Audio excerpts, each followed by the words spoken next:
जय हिंद दोस्तों आज की इस वीडियो में दोस्तों लोग अध्ययन करेंगे क्लास 10th में जो हम लोग साइंस में आंसर कर रहे हैं 2022 का सेट 4 जिसमें बीएम सेट कर रहे हैं, जिसमें हम लोग फिजिक्स को कर चुके थे। आज हम लोग इस वीडियो में केमिस्ट्री को कंप्लीट लेकर खत्म करेंगे। तो सबसे पहले दोस्तों जो आपका पहला क्वेश्चन है ना 5वें का, तो 5वें का में अब तो आप लोगों के पास OMR सीट वाला क्वेश्चन है, तो आप लोगों को लिखने की जरूरत भी नहीं है। इस प्रकार से है BaCl2 ठीक plus Na2SO4 reaction BaSO4 plus 2NaCl। ठीक है, तो इन्होंने ये कहा है रासायनिक अभिक्रिया किस प्रकार की है। तो देखो यहाँ पर कितने आयनों का आदान प्रदान हुआ है, ये पॉजिटिव आयन, ये negative ion, positive ion, negative ion. ठीक है, ये पॉजिटिव आयन, ये नेगेटिव आयन, ये पॉजिटिव आयन और ये नेगेटिव आयन। तो देखो यहाँ पर Cl Na के साथ जगह जुड़ा और BaSO4 के साथ, मतलब दो आयनों का आदान प्रदान हुआ। दो आयनों का आदान प्रदान कहलाता है द्विविस्थापन अभिक्रिया। थर्ड ऑप्शन आपका सही है, द्विविस्थापन अभिक्रिया। कौन सा ऑप्शन सही है? Third option. खा नंबर में है लेड नाइट्रेट का अणुसूत्र है, तो खा नंबर 5 का जो खा है लेड नाइट्रेट, लेड नाइट्रेट का अणुसूत्र है PbNO3 का होल ट्वाइस। कौन सा ऑप्शन? दूसरा। तो दूसरा ऑप्शन सही है, दूसरे वाले को गोला करना है। ठीक है, एथेनोइक अम्ल का सूत्र है, देखो 5वें का गा, एथेनोइक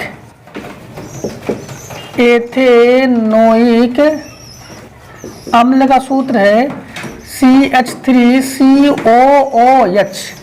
ये कौन सा ऑप्शन सही है दोस्तों? आपका ऑप्शन सही है चौथा ऑप्शन सही है। चौथे वाले को आप लोगों को गोला करना है। इसके बाद क्वेश्चन नंबर 6 का में कह रहा है निम्न रेडॉक्स अभिक्रियाओं में ऑक्सीकारक तथा अपचायक चुनिए। देखो तो आप लोग लिखोगे, यहां से स्टार्ट करोगे लिखना उत्तर 6 का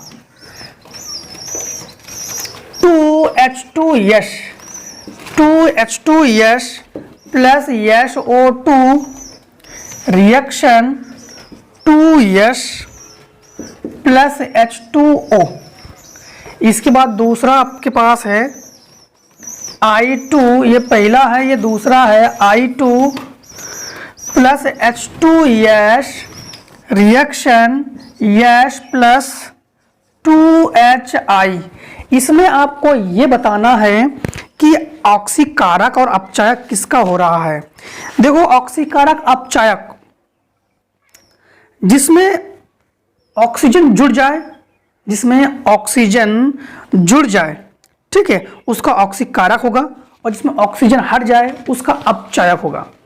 तो ऑक्सीजन के रूप में है, जिसमें ऑक्सीजन जुड़ जाए उसका होगा ऑक्सीकारक, और जिसमें ऑक्सीजन हट जाए उसका हो जाएगा अपचायक।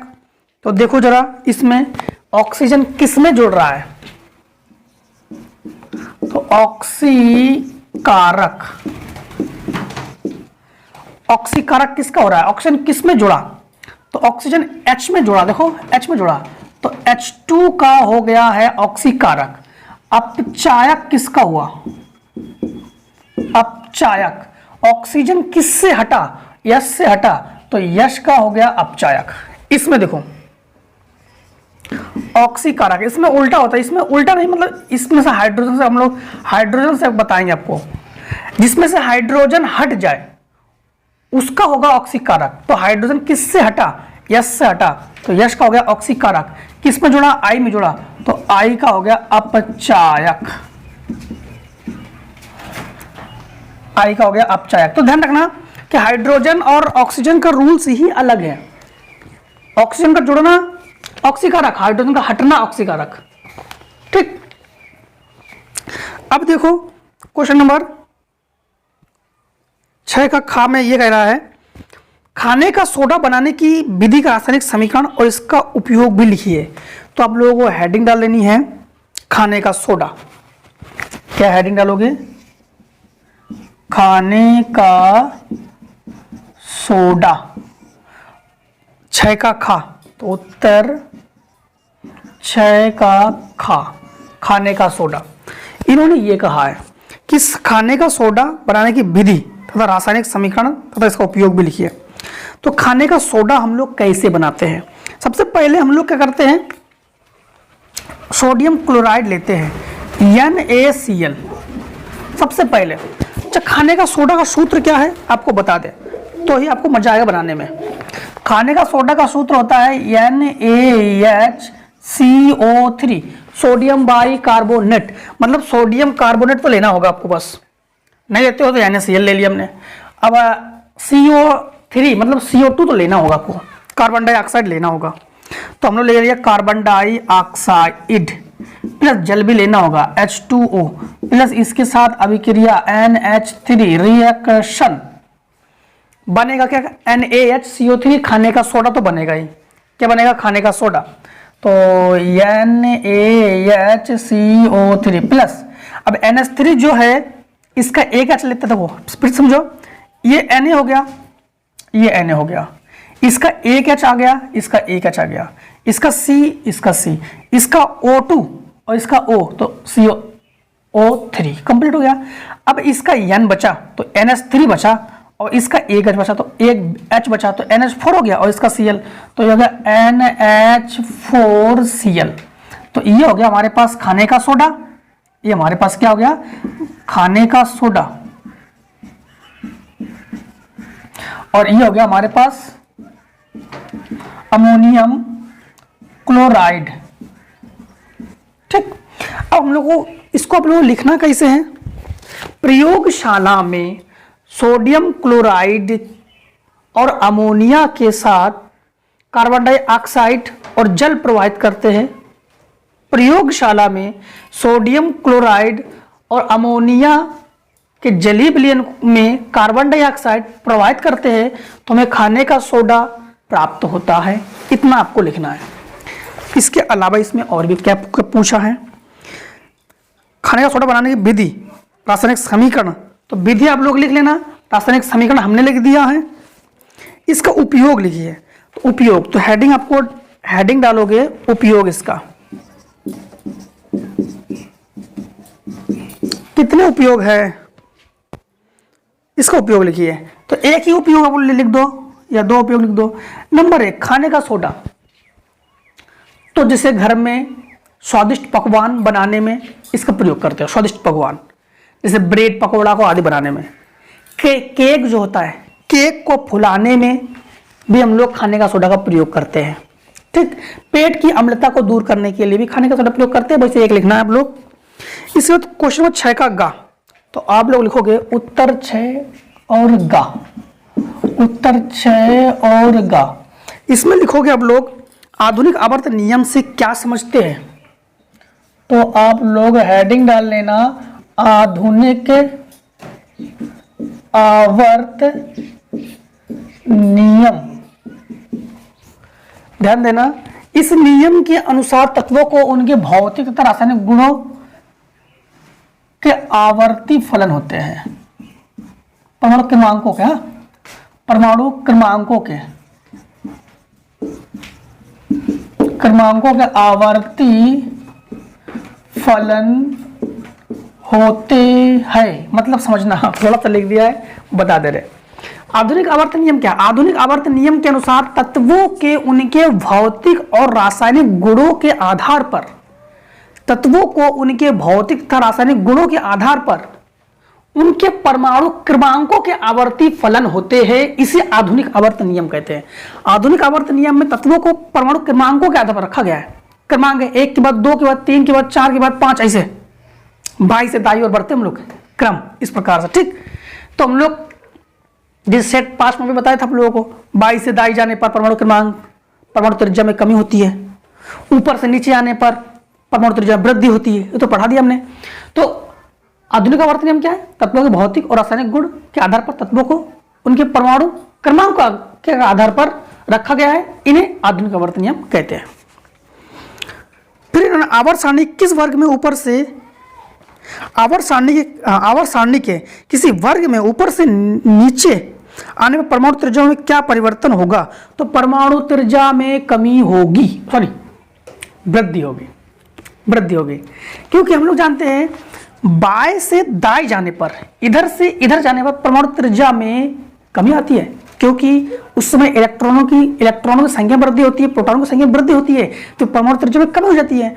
लेकिन ऊपर से जब नीचे आएंगे तो उसकी त्रिज्या में वृद्धि होगी, परमाणु त्रिज्या में क्या होगी, वृद्धि। क्योंकि एक, जैसे मान लो किसी परमाणु क्रमांक है 2, 2 के बाद तुरंत आपको जो नीचे वाली संख्या मिलेगा ना आपको, जैसे मान लो परमाणु, जैसे वर्ग 16 की बात कर रहे हैं हम, वर्ग 16, तो जैसे इसके नीचे परमाणु क्रमांक 6 और 6, इसके बाद आपको मिलेगा 8, फिर मिलेगा आपको, ऐसे मान लो कि जो भी संख्या मिलेंगे, तो इसमें देखो परमाणु त्रिज्या धीरे धीरे क्या होती है, वृद्धि होती है। परमाणु त्रिज्या में क्या होती है, वृद्धि होती है। जैसे आपको बता दे, जैसे मान लो कि हम लोगों ने ले लिया वर्ग 18 के तत्व ले लिया, तो वर्ग 18 के तत्व के में ध्यान देना, पहले आपको हीलियम मिलेगा जिसका परमाणु क्रमांक 2, फिर आपको नियॉन मिलेगा, ठीक, 2, फिर आपको आर्गन मिलेगा, फिर आपको क्रिप्टन मिलेगा। तो इनमें देखा संख्या में वृद्धि होती है। तो इनकी संख्या वृद्धि के आधार पर हम लोग जानते हैं कि ऊपर से नीचे आने पर, ऊपर से नीचे आने पर, जैसे इसका तो 8 हो गया, इससे क्या हो गया 8, और 8 में आप लोग, इसका 8 हो गया, तो ये इसका परमाणु क्रमांक, परमाणु त्रिज्या 2 है, तो इसमें अगर आप लोग परमाणु बनाओगे तो इतना बड़ा बनाओगे, इसका परमाणु की त्रिज्या 8 है तो इससे बड़ा गोला बनाओगे। तो ऐसे नीचे आने पर परमाणु त्रिज्या में क्या होती है, वृद्धि होती है। वर्ग ऊपर से नीचे आने पर परमाणु त्रिज्या में वृद्धि होती है। इसके बाद साथ में का निम्नलिखित यौगिकों के IUPAC नेम बताना आपको। देखो तो आप लोग लिखोगे उत्तर 7 का, उत्तर 7 का, उत्तर 7 का में आपके पास IUPAC नाम बताना है। C2H5, C2H5, फिर CH2Cl, इसके ऊपर OH है, कार्बन के इधर बॉन्ड में OH है, ये तो एक हो गया। इसका और एक दिया गया है CH3, C के ऊपर नीचे सिंगल बॉन्ड CH2, फिर C3H5, फिर CO समूह है, COOH समूह है। देखो सबसे पहले इसमें बताना क्या है, IUPAC नेम। सबसे पहले हम लोग समूह की गिनती गिनते हैं, तो ये ऑल समूह है, ये क्लोरो समूह है। तो ध्यान रखना कि हाइड्रोजन परिवार के तत्वों का नाम सबसे पहले लिखते हैं। हाइड्रोजन परिवार में कौन कौन से आते हैं, फ्लोरीन, क्लोरीन, ब्रोमीन, आयोडीन, ये हाइड्रोजन परिवार का तत्व है। हाइड्रोजन परिवार के तत्वों का नाम सबसे पहले लिखते हैं हम लोग ना। तो क्लोरीन, तो देखो क्लोरीन को कहते हैं हम लोग क्लोरो, क्या कहते हैं, क्लोरो। क्लोरीन कितने कार्बन पर है, देखो क्लोरीन कार्बन 1 पर है, तो कार्बन की गिनती इधर से गिनो, तो ये 2 पर है और ये इधर 3 हो गया, ठीक। तो हम लोग कहेंगे एक क्लोरो, एक क्लोरो मतलब क्लोरीन जिस कार्बन से जुड़ा है ना वो कितने नंबर का कार्बन है, तो ये 1 नंबर का कार्बन है। अब हमारे पास 1 2 3 4 कार्बन हो गए, तो मेथ, एथ, प्रो, ब्यूट, तो 4 कार्बन होने पर ब्यूट, तो हम लोग कहेंगे ब्यूट, और OH होने पर ऑल, तो ब्यूटेनॉल, तो 4 ब्यूट हो गया। लेकिन ऑल कितने पर है, ऑल जो है हमारे पास 2 पर है, तो हम लोग कहेंगे 2 ऑल।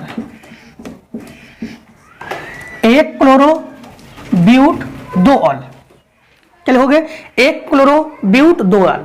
या इसको अगर ब्यूट की गिनती नहीं दिखाओगे तो डायरेक्टली आप लोग ऐसे भी कह सकते हो, इतने की जगह ब्यूटेनॉल 2, ऐसे भी कह सकते हो, ब्यूटेनॉल 2, ठीक। अब इधर पहले देखो, इधर पहले देखो 1 2 3 कार्बन, इधर 1 2 और 3 5 कार्बन, हमेशा लंबी श्रृंखला से गिनते हैं। तो यहां पर हम लोग जब इसको देखेंगे ना, देखो तो लंबी श्रृंखला से गिनेंगे, जब इसको देखेंगे तो ये श्रृंखला से अलग करेंगे, इसको श्रृंखला से अलग करेंगे, तो ये दोनों चले जाएंगे। तुम्हारे कितने कार्बन पे देखो, इधर से गिनो तो 1 2, 1 कार्बन 2 कार्बन, इधर से गिनो तो अभी 1 2, ठीक, 1 2, वैसे इधर से गिनेंगे। अब ध्यान देना, इधर से करूँगा तब भी 1 2 पे आएगा, ये 1 और ये 1 तो 2, तो ये होगा 2,2 और मेथिल 2 होने पर डाई कहते हैं उसको, हाँ 1 होने पर दोनों, 2 होने पर डाई, तो 2,2 डाई मेथिल। अब ये और ये तो गिनती में खत्म, यहाँ पर 3 और 1 4, तो 4 कार्बन होने पर हम लोग क्या कहते हैं, मेथ 1 प्रो ब्यूट, तो हम लोग क्या कहते हैं ब्यूट, तो जगह ब्यूटेनोइक अम्ल, ठीक। COOH क्या होता है, ओइक अम्ल, तो ब्यूटेनोइक अम्ल क्या हो जाएगा, ब्यूटेनोइक अम्ल। अब देखो क्वेश्चन जो है साथ में खा, अयस्क तथा खनिज में अंतर लिखिए, अयस्क और खनिज में अंतर, तो आप लोग हेडिंग डाल लेना, इसको हम हटा देते हैं, ठीक है, इसको हटा देते हैं। यहां पर उत्तर 7 का खा, 7 का खा, पहले डालोगे हेडिंग अयस्क, इसके बाद हेडिंग डालोगे आप लोग खनिज। अयस्क किसे कहते हैं, खनिज किसे कहते हैं, देखो सबसे पहले खनिज के बारे में बताते हैं। खनिज यानी भूपर्पटी के, यानी जो भी हम लोग पृथ्वी के अंदर जो भी पदार्थ को हम लोग प्राप्त करते हैं पृथ्वी से, उसे हम लोग कहते हैं खनिज, यानी वह पदार्थ जो खानों से प्राप्त किया जाता है, पृथ्वी से प्राप्त करते हैं, पृथ्वी की भूपर्पटी से प्राप्त करते हैं, पृथ्वी के गर्भ से प्राप्त करते हैं, उसे खनिज कहते हैं। वह पदार्थ जो खनिज से प्राप्त करते हैं सरलता पूर्वक कम खर्च में, उसे अयस्क कहते हैं। सिंपल फंडा, पृथ्वी से जो पदार्थ प्राप्त करते हैं उसे खनिज कहते हैं, और जो खनिज से प्राप्त करते हैं उसे अयस्क कहते हैं। बस अंतर पूछा गया है, 2 नंबर, एक नंबर, एक अंतर लिख दोगे 2 नंबर मिल जाएगा आपको। निम्नलिखित पर संक्षिप्त टिप्पणी लिखिए। देखो तो 8 का का, सबसे पहले आप लोग लिखोगे 8 का उत्तर 8 का संक्षिप्त टिप्पणी नंबर 1 साबुन तथा अपमार्जक, नंबर 2 संक्षारण, नंबर 3 समजाति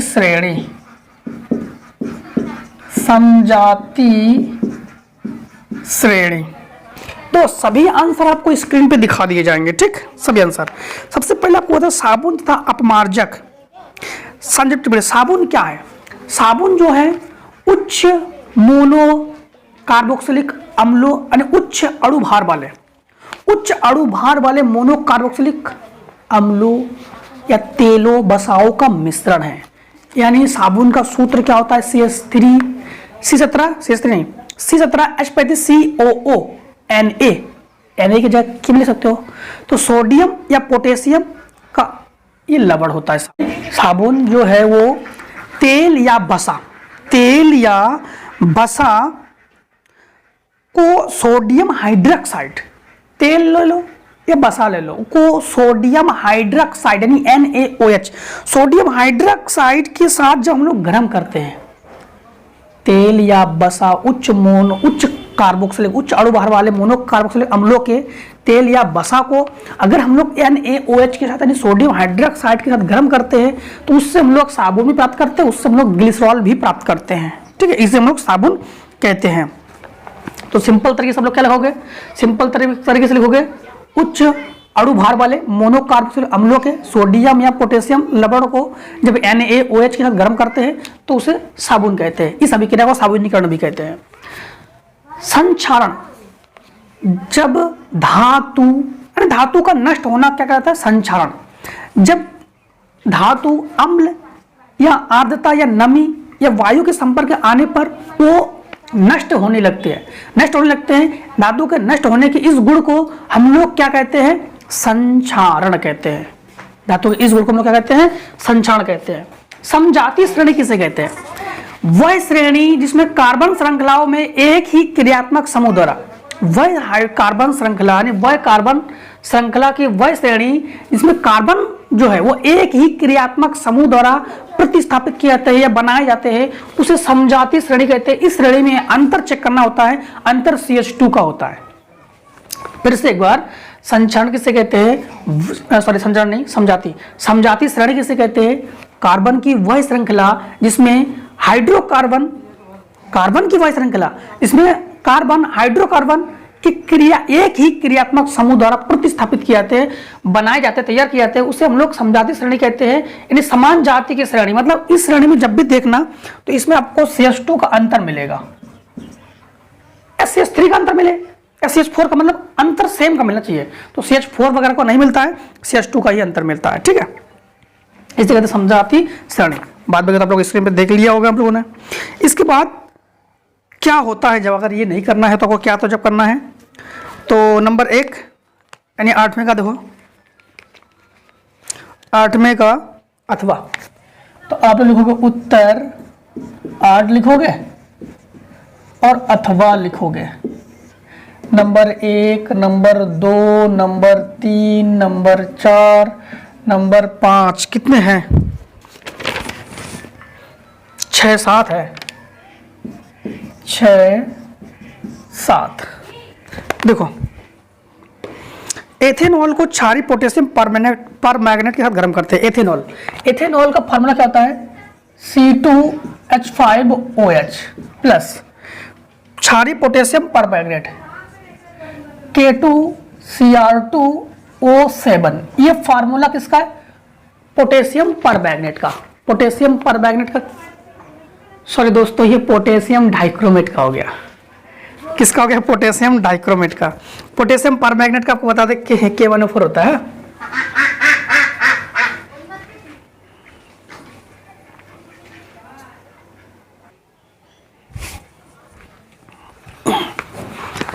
दो, ठीक है, लिख दिया ऐसा K1O4 होता है पोटेशियम परमैंगनेट का। अब इसको हम लोग हीट करेंगे, नवजात ऑक्सीजन की उपस्थिति में हीट करेंगे। अब इससे क्या बनता है, ध्यान रखना कि इससे बनता है आपके पास एथिल्डिहाइड CH3CHO प्लस H2O। इस एथिल्डिहाइड की फिर दोबारा रिएक्शन करवाते हैं, जो कि सेट नंबर 5 में भी आप लोगों ने देखा होगा।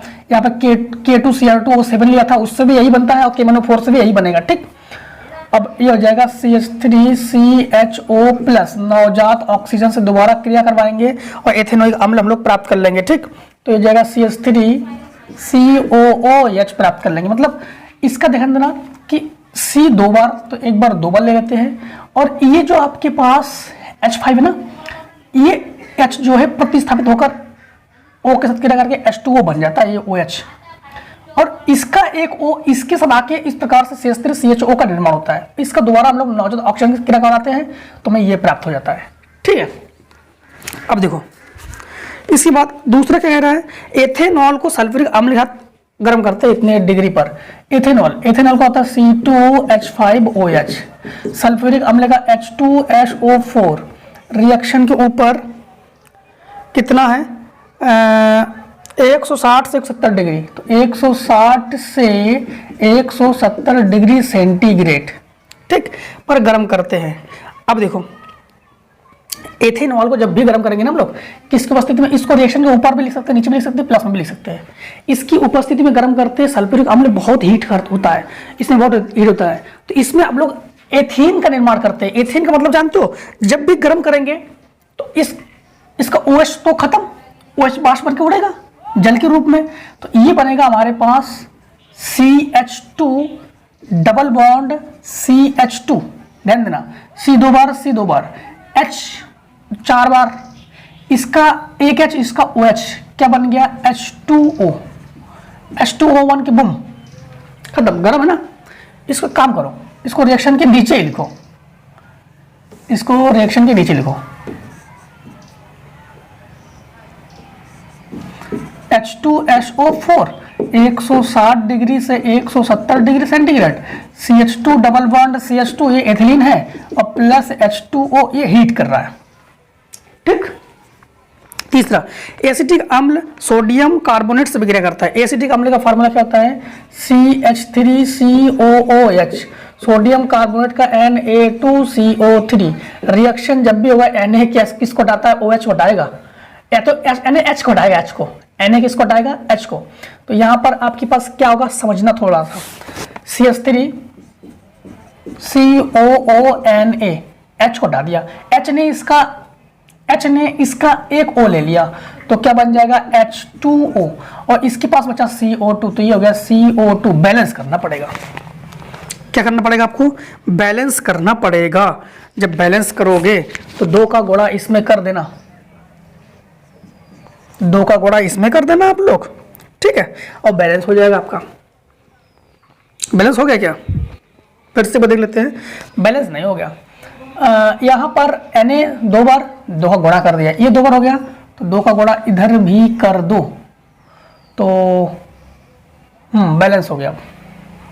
अब देखो इसके बाद ये कह रहा है एथिल एसीटेट सोडियम हाइड्रोक्साइड को गर्म करते हैं, तो एथिल एसीटेट, तो एथिल एसीटेट का फार्मूला होता है, थोड़ा सा इधर से नंबरिंग कर देते हैं, चौथा CH3COOC2H5, ये एथिल एसीटेट का फार्मूला है। किसके साथ गर्म करेंगे? Sodium hydroxide. सोडियम हाइड्रोक्साइड का फार्मूला होता है NaOH रिएक्शन।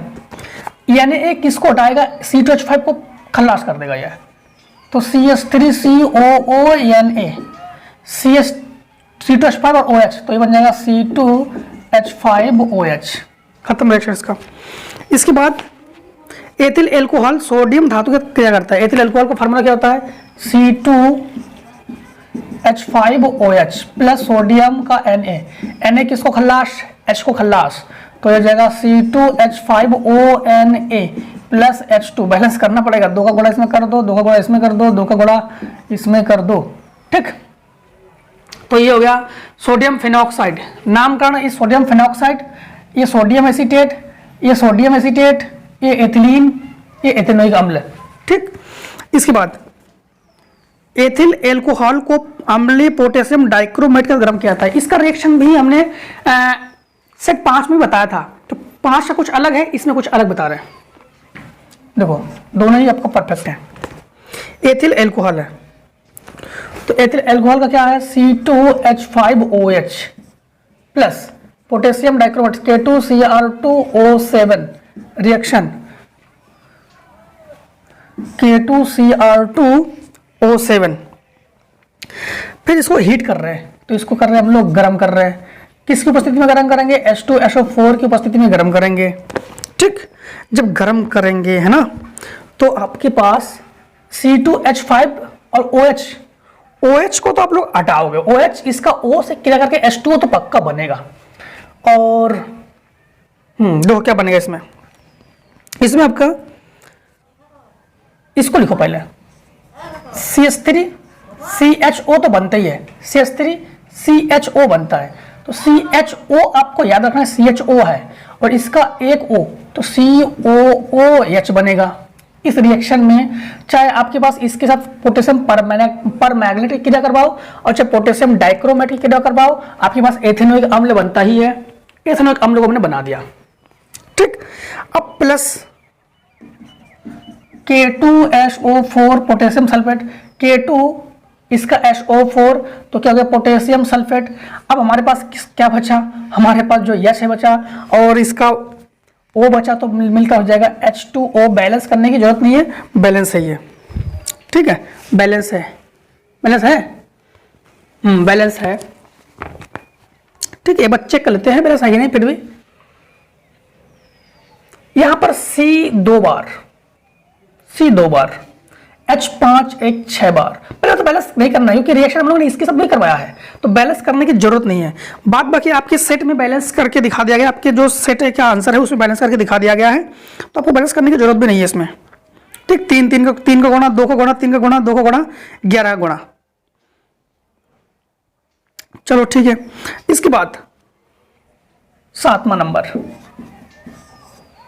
आपके आंसर शीट में इसका बैलेंस दे दिया गया है। ऐसे रिएक्शन बैलेंस करने की जरूरत नहीं होता है क्योंकि ये प्लस में नहीं है, इसको हीट करने के रूप में बूंद बूंद करके गिरा रहे हैं ना हम लोग, गिरा गिरा के इसकी रिएक्शन करवा रहे हैं, तो इसको हम लोग एग्जैक्ट कोई माप में नहीं लेते हैं, इसलिए इसको हीट करने के रूप में लेते हैं जितना में आवश्यकता है। इसके बाद हम लोग लिखेंगे एथिल एल्कोहल। एथिल एल्कोहल का फॉर्मूला C2H5OH प्लस एसिटिक अम्ल, एसिटिक अम्ल का फॉर्मूला CH3COOH, फिर सांद्र H2SO4 की उपस्थिति में गर्म करते हैं, फिर इसको गर्म करने के रूप में ले रहे हैं, तो आपको पता है कि इसका OH, इसका H हटेगा, इसका OH और इसका H, इसका H हटाओ, इसका OH इसका H, तो क्या बन जाएगा, H2O बन जाएगा। बाद बाकी को जोड़ दो, बाद बाकी जोड़ोगे तो CH3COO C2H5 और प्लस H2O, ये बन जाएगा। और इस प्रकार से खत्म होता ना। तो केमिस्ट्री तो खत्म। तो मिलते हैं नेक्स्ट वीडियो में, तब तक के दोस्तों जय हिंद जय भारत। आप लोग स्वस्थ रहिए, मस्त रहिए, आराम से पढ़ते रहिए। वीडियो पसंद आए तो जरूर लाइक करके जाइए, ठीक है। तो टेक ए स्क्रीनशॉट।